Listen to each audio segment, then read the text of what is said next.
Namaste friends, Sarvesham Swagatam.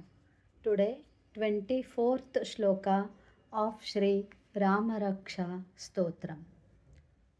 Ittetani jape nityam madbhaktah shruddhayanvitah ashvamedhadikam punyam samprapnoti na samshayah.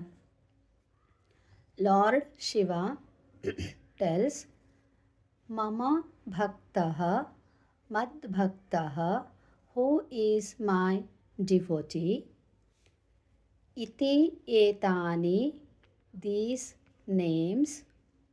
Japet nityam, chants daily. Shruddhayanvitah, with devotion. Ashvamedha adhikam, more than the Ashvamedha yajna. Punyam, religious merits. Samprapnoti, will get. Na samshayah, no doubt.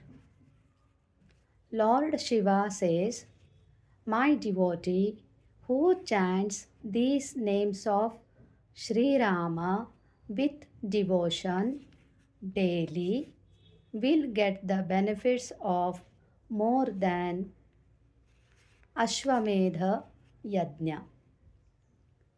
No doubt in this. ಶಿವನು ಹೇಳುತ್ತಾನೆ, ನನ್ನ ಭಕ್ತನಾದವನು ಯಾರೋ ಈ ರಾಮನಾಮವನ್ನು ಭಕ್ತಿಯಿಂದ ನಿತ್ಯವೂ ಪಠಿಸುತ್ತಾರೋ ಅವನಿಗೆ ಅಶ್ವಮೇಧದ ಯಜ್ಞಕ್ಕಿಂತಲೂ ಹೆಚ್ಚಿನ ಪುಣ್ಯವು ಬರುವುದು. ಇದರಲ್ಲಿ ಯಾವ ಸಂಶಯವೂ ಇಲ್ಲ. ಧನ್ಯವಾದ. Thank you.